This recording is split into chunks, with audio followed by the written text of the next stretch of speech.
Hey, what's up everybody? In this crash course tutorial for Shadows of Esteren by Studio Agate, I'm going to deep dive the Demorthen. Cybernation Uncensored.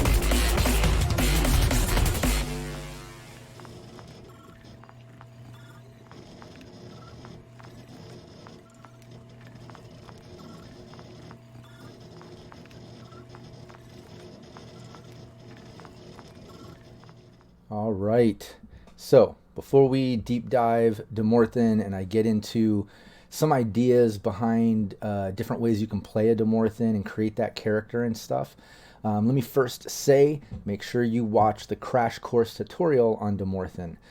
Before you deep dive, it's always good to kind of have a foundation of the rules, to which I'll also add you should probably watch the character creation video and the core mechanics video as well, so the things I mention in this make more sense. In fact, just watch all my videos. Just go over to Cybernation Uncensored YouTube, click on videos. There's hundreds of videos. Watch all of them and leave a like on every single one. It'll only take you a few months. Just please dedicate some time and hook me up. All right, let's deep dive the Demorthen. Yeah, the Demorthen is basically kind of like, they're a form of magic user. They're one of the professions that you can choose. They're one of the main factions in Shadows of Esteren, in Tree Kazel. They're, the magic user that's kind of druid based, right? They're a magic user that pulls power from the spirits of nature. In fact, look at the image right there. It shows a couple of the spirits that there they are right there. There's three main spirits. I'll get into it in a moment that they pull Rindos from. Rindos is the power that these Demorthen use in coordination with their ogamic stones, which are kind of like runes to cast different spells. And the Rindos that they have within themselves isn't enough to pull off this magic, so they have to use that in combination with being granted some power from these spirit entities, these three main ones. But like I said, I'll get into that in a moment. I have a couple sections I pulled from the book that I'm going to read to you that kind of break down a couple aspects to being a Demorthen that I think are important to put focus on, so I can deep dive some options into character creation. But ultimately, that's what a Demorthen is. They're kind of old school in the land of Tree Kazel, where there's three different kingdoms, and some of the people from the continentals have kind of come in. They're more modernized, right? And then there's travelers and other parts, whereas like the original kind of ethnic background or whatever within the land of Tree Kazel tends to lean more Demorthen. So like Demorthen characters tend to more so be of that origin. And you'll see it mentions that in some of the section stuff that I'm going to read coming up in just a moment. But yeah, ultimately there's many different ways that you can play them, except for the fact that they are founded in nature, right? So that's like where they pull their power from. That's where all their ethics lie. That's kind of, the foundation for their beliefs and the way that they have to live and use their magic, because it's kind of a way of life, like, right, within that guild or that organization, that faction. They're expected to kind of uphold those standards of, the balance between man and nature, right? So, they're kind of, like I said, very druid-like, very earthy. They kind of get along well with Varigals as well. I go over that in the Varigal crash course and deep dive or whatever, because of the fact that Varigals are very attached to the land in their travel and stuff. So it makes sense to more than kind of get along with them as well, because they're very nature based. Like I said, very druid based. So they're the kind of magic user in Shadows of Esteren that is from nature, whereas like the other ones, Magientis, they use artifacts and it's kind of more science based. And then if you're of the temple, an adept of the temple or such, that's kind of you're being granted miracles by the god. But in the sense of a Demorthen, it's all about your ogamic stones and casting spells using your energy in combination with this energy from these spirits of nature. But yeah, let's get into it a little bit. Let me read a little something here. I want to introduce the Smaogs. Smaogs. And again, don't get hung up on pronunciations. I'm doing my best here. But yeah, I want to read this excerpt from the book. I want to remind you that the books, as I mentioned in the original style and setting crash course video, these books are kind of laid out not just in cold black and white rules or whatever. It's not like a textbook from school or something. It has that. It has charts. It has its information that you need to know the rules, but it's interlaced with these stories, right? With these tidbits of lore, where it can kind of reveal the way that the game works, some of the rules, in creative ways, where it's like interlaced in stories or in letters from different characters to other characters or NPCs to other NPCs, and it reveals lore along the way with these rules and things. So that's why some of these things I'm going to read to you aren't just kind of cold black and white information. It'll come across almost like someone communicating this information to someone else, because this is very story like and story driven when it was written. And I love that about Shadows of Esteren, the fact that these rule books are laid out like that. It's very creative, it's fun. But yeah, check this out. Let me introduce to you what the Smaogs are, which are basically those three entities that I mentioned earlier that Demorthen kind of pull power from. But here we go. We call them Smaogs, and they are the incarnations of the spirits of nature.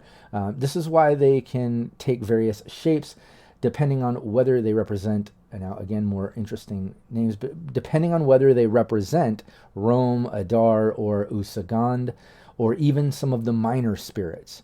In some cases, they seem to be made of flickering vapor or pure water, and in others, they can simply appear as luminous gas floating in the air. You should have seen them the first time I took you to the sanctuary. They flocked around you at my request and wished to know you, to reveal themselves to you, but apparently you remained insensitive to their presence, although I believed otherwise at the time. So you see how it's kind of like interlacing the story of him trying to introduce his pupil or whatever, his assistant or who this is, to them, but he wasn't sensitive to their presence. But you see that they're kind of these incarnations of the spirits of nature, but they can represent other sort of minor spirits or other spirits. So they're this kind of like main nature energy, but they can represent other minor and basically spirits. It's interesting. It just shows how there's levels of this, and how they're pulling this power from the spirits of nature, but the spirits of nature aren't so cut and dry, black and white, or as easy to understand, which I love about it, because it adds this layer of mystery, or sort of I don't know, almost a little bit of tension, because you can't fully grasp how or why it works. You just have your interpretations based on these stories and lore and the fact that it works, right? But not the details of exactly how.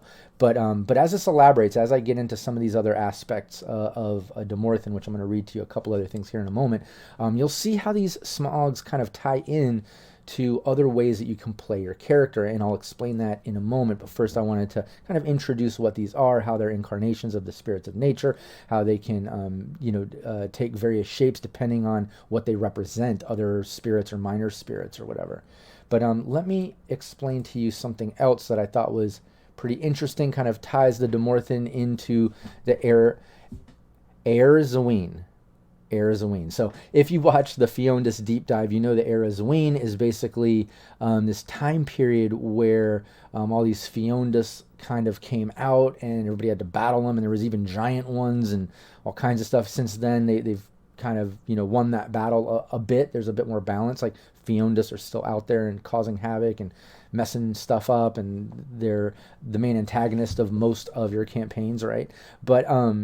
But yeah, back in that time period, way back in the time of Erzawin, basically that's when a majority of the Fionas first appeared. And I think it's interesting because this is also how the Demorthen were created, or when they first appeared. So let me just read this to you. For Demorthen, the Erzawin would be the consequence of an uncontrollable wrath of two natural spirits, Angiel, the spirit of fire, and Sneom, hopefully that's right, offspring of Adar, the spirit of air. During the Arzawin, the wrath of the two spirits manifested itself through the birth of innumerable hordes of raging Fiondas, which spread throughout the world, destroying everything in their path. Feeling that the balance of Esteren was threatened, the other natural spirits came to help humanity by giving men some of their powers. This is how Demorthen became the protectors of the life tree, Karan Rin. So, in the book, read that whole section on Demorthen. There's a whole breakdown of Demorthen, then the way that their magic works and stuff. In all that, it kind of breaks down the Karan Rin. Also in Travels, book 2, I think it goes over that location, different details about some stuff with that. But my point is, I'm not going to read the entire chapters or all the breakdown. I'm going to give you the gist of it. So you see that during that time, that's how Demorthen were created. And the fact that Fiondas were kind of manifested from the wrath of these two spirits. Really interesting, because also I wanted to note that if you watch the Fiondas deep dive that I put out, I kind of had a theory based on where people go once they lose their mind and becoming Fiondas, and there's a whole thing. Check out that deep dive on Fiondas. I was wrong on my theory there. I have talked to the creators of Shadows of Esteren with my theory. We kind of kicked around. It's obviously not that. After diving deeper and deeper into Demorthen, and this excerpt that I wanted to kind of pull out to show you, you can kind of see where Fiondas come from. And absolutely, it's more of wrath. So it's more of like these emotions, right? So Fiondas are almost like these pure emotions or wrath, as it's put here, of these two spirits, right? Angiel, the spirit of fire, and Sneom, the offspring of Adar, the spirit of air. So fire and air, which, air fueling fire, right? So you just see how that could snowball and just become this crazy time of Arzawin where Fiondas just, wreaked havoc on Tree Kazel and against humanity. But I wanted to bring that up because, not just showing the spirit aspect and how that came out and fueled Fiondas, right? And you can kind of see here how that was manifested, but also the fact that that's how Demorthen were created, right?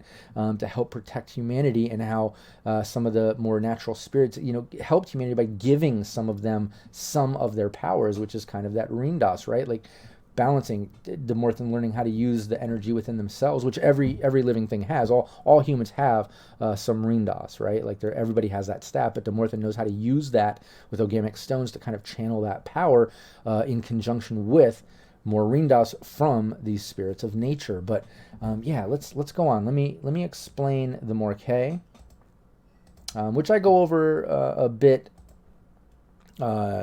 in the Demorthen crash course, where I go over how they cast magic. And, like I said, in this, I'm obviously doing more of a deep dive on ideas, concepts, just fun little fluff stuff about Demorthens. That's what these deep dives are for. But in that actual crash course, I go over the crunch and mechanics behind using Ogamic stones, Rindas, casting magic, all that sort of stuff, and the levels of the different circles of power that you can access, and all that stuff. So make sure you check that out. But ultimately, the Morkei, let's go into this. Demorthen ethics, right? The Demorthen philosophy imposes an implicit yet essential rules. Its basis includes maintaining balance in natural cycles, as well as the cult of the spirits. Abiding by such precepts makes these men the holders of a power and a particular relationship with nature, using such knowledge to serve their personal ambitions by a thirst for power, or out of envy, or also to satisfy a desire for personal vengeance, goes against ancestral principles. It is generally during Seogares. It's generally during Seogares that the deviances of some are reported and judged. The accused Demorthen then appears before the council to justify himself. If he is found guilty, he has his Ogamic stones confiscated for an amount of time determined according to his fault. In extreme cases, when a Demorthen not only infringes the ethics but also misappropriates or uses his power wrongly, the sanction can be as hard as a banishment or even death. Such Demorthen are then called Morkei, meaning corrupted, in the ancient tongue. Often aware of the risks they take, they rarely appear before the council of their own volition, and must therefore be ruthlessly tracked down. Some Demorthen, often nomads of the Osag origin, have made these hunts their primary duty. The most fanatical of them make it the reason of their very existence.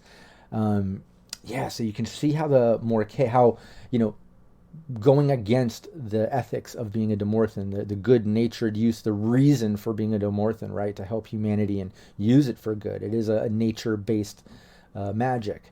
So you see how like going against it can end up basically getting you banished or kicked out of, or even death, right, of the organization, you know, the faction of Demorthen. And when you're kicked out, you're kind of referred to as a Morke, which is, you know, corrupted in the ancient tongue. So Morke, they're kind of like the bad guy Demorthen. It's not something that, and again, as a game leader, I don't think that, you know, any character can start as a Morke. You don't start off as a Demorthen Morke. And I don't think it's a, you know, I don't think it's a good thing to play a Demorthen with just that purpose. Like, oh, I'm just going to be a badass, like an evil Demorthen. Because it's going to be hard to work with your party. It's going to cause some tension against campaigns. However, let me give a little caveat there. Let me explain that you can also kind of do that to a degree. Because, look, this does exist, right? Becoming a Morke can happen as a Demorthen if you go against the philosophy, if you start using your powers in these ways that are, you know, selfish or whatever, or evil. I think it needs to be tactful. I think it needs to be role played well. I think it needs to not be so contrived. You know, obviously it's always fun to be the bad guy or whatever, but you have a team, you have players, you have friends you're playing with. I don't think anyone should fully go against the grain in that way. Now, that's not to say you don't session zero it out and maybe make sense of it, right? Some details could be worked out. Maybe there's a little more history to this Demorthen. Maybe you start the team off with a bit more experience points to where it makes sense that this Demorthen has worked their way to becoming a Morke, right? Or maybe that was their intention from day one. They didn't care, but they kind of tricked their way into that faction to learn from a mentor. Or maybe there's an evil sort of sect that worked their way into that faction of Demorthen, and their mentor's just as evil, as well as some of them that are implanted in that faction. I don't know. You know, you can get creative and make it your own. As a game leader, work with the player to make it work. But like I said, I personally, as a game leader, don't like the idea of just diving into, hey, I'm going to play a Morke. Yeah, you know, play a Demorthen, and let's make sense of you evolving into a Morke. I think that makes more sense. It's more fun too. Why not role play that out?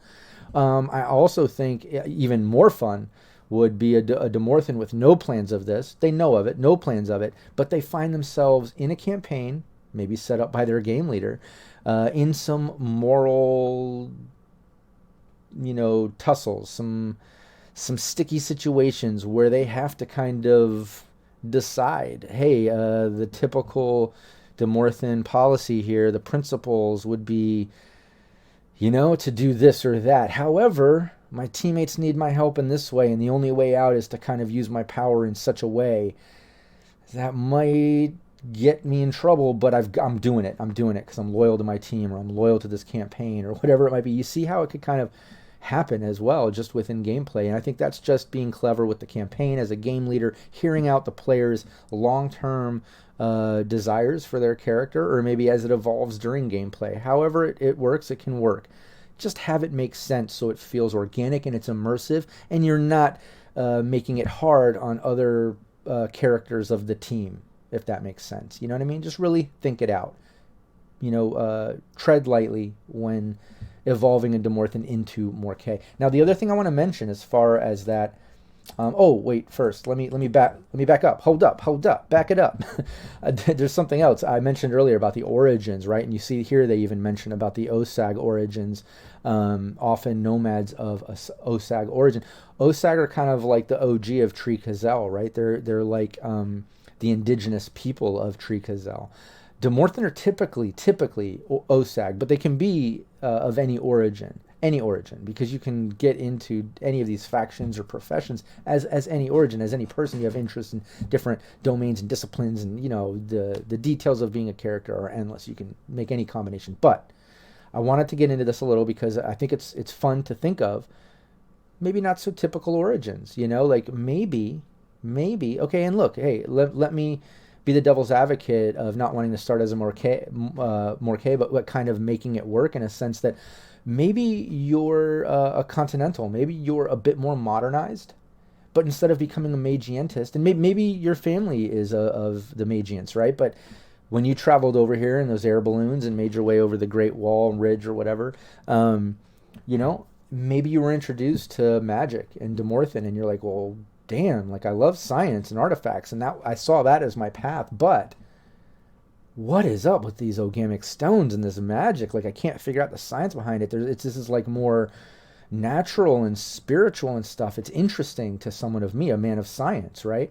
So I could see kind of like the magientist type becoming Demorthen, maybe a continental background, not Osag, you know, that would typically be a magientist or something of that like, more modernized profession, looking at Demorthen because it's interesting, because it's old school. And maybe because of that, those principles don't hold as much weight to them, thus them quickly becoming a version of Morkay that to them isn't that evil. It's just a simple decision. It's almost mathematics to them. Like, well, I don't know right and wrong. I just have results. I have a means to an end, and I'm going to get these results and, chart my results and be scientific about this magic. So you see how you can kind of role play it in any way and bring it to life. But I wanted to bring that up because it does talk about Osag. That's the typical. You think Demorthen, you think old school druid-like, natural. You think old school indigenous people, but be creative. Think about the fact that it could be a more modern person getting into Demorthen, adding even more twist onto your role play, the way that you role play that character, right? So anyways, just wanted to put that out there. Some creative thinking with that background, the origins of your character when it comes to playing a Demorthen. But let me introduce to you Orad. Orad is interesting because it's hand in hand with Morkay, because think about the fact that Demorthen have to use their Rindas to do these spells, right? And they're working with these incantations of these natural spirits, right? And they have to be good. They have to fit within these principles to work with these spirits from nature to pull off this magic. Well, listen to what Orad is and how it fits in with being a Morkay. Said to have been initiated by the dire Argmald, the Orad is considered an abomination in the eyes of Demorthen. Using the altered principles of the three ancestral arts, it allows Morkay to trick and manipulate the Smaogs, the primal source of the power granted to Demorthen. So it's kind of like, let me finish. The most audacious ones do not hesitate to use this forbidden art to attract the most dangerous spirits of nature, such as Sneom and Angiel, which are the two spirits that kind of cause the whole Arzaween time with all the Fiondas. Their energy manifests, right? The kind of more dangerous or evil-like spirits, the more chaotic. So like, check this out. Like, we know that Demorthen has to kind of lean into these principles and work with nature, and they have to just honestly have these principles to make it work, because the Smaogs aren't going to be easily tricked, right? Like, they know good and bad and the magic you're trying to doing, and they're rewarding their Rindos to combine with yours to work with these ogamic stones to pull off this magic. So here's the Morkay needing to still try to pull off magic, but they're not really of the same principles as Smaogs now. So, like, here's Orad that is a sort of, principle or method, right? Method of pulling off this magic using the ogamic stones, still using the Rindos from Smaogs. So, like, tricking, you have to trick them. So that's what kind of Orad is this sort of method that the Morkay have found, obviously initiated by the dire Argmald. So again, read the book, because it gives some lore and stories between, and letters and examples that lay out the way that these rules work and why they work the way they work, right? But anyways, you see that this was kind of created so the bad Demorthen, the Morkay, can still pull off magic and use the Rindos within, these spirits of nature. But they also use this Orad to, attract the most dangerous of nature, spirits of nature. As it says here, even mentioning Sneom and Angiel, which are, like I said, the two that started Eras Ween. So it can get dangerous, very dangerous. But yeah, you can see how Demorthen isn't so cut and dry. How, maybe the background, the origins can play into how you play it, or how you play it plays into the origins, or maybe they contradict themselves, and it just adds a fun layer of role playing. However you play it, you can see that a Demorthen can have some interesting depth, and they aren't always just set as they are, evolving at a consistent rate. There's chance to mess up and kind of not stick within those exact Demorthen principles, in which case you could end up getting banished or even killed, or become a Morkay, in which case maybe you have to kind of trick these spirits to give you more Reendas and allow you to continue on with magic. It can really turn into some crazy role play and some interesting situations. And as a game leader, I can see really playing with this in campaigns. You have a Demorthen, why not kind of test those boundaries? Watch the player, have to work some mental gymnastics and some moral dilemmas, right? To where they're, within the campaign and within the gameplay, they're having an own personal internal gameplay where they're having to maintain being a Demorthen because of these tensions that you can bring in. So like I said, as a game leader, I can really run with some of these concepts, and I hope you can too. I hope this deep dive was helpful to kind of give you some ideas with Demorthen. And if it was, please give this video a like, leave me a comment, give it a share. I would appreciate the support. I put out a lot of videos here at Cybernation Uncensored, and I do it because I have a passion for these games. I love tabletop role-playing games, and I don't love, all of them. I really love to dive into the ones I'm truly passionate about, like Cyberpunk and Dune and Shadows of Esteren. So, I hope you can really feel that, and that I do this because I love it, but also know that I'd be lying if I wasn't validated by your likes and your shares and your comments and seeing that people like what I'm doing. So please consider, throw me some love, give a like, leave a comment, give a share. It means more than you know, and I'll see you next time. Take care, everybody.